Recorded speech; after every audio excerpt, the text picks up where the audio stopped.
Hello, welcome back to my channel. For today, I'm going to share with you blueberry pear smoothie.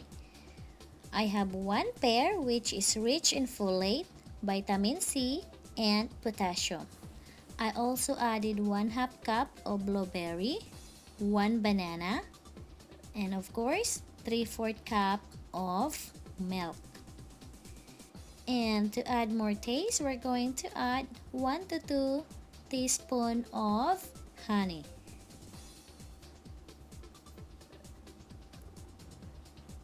We just need to blend it for a few seconds. And when it's done, blueberry pear smoothie is ready to drink.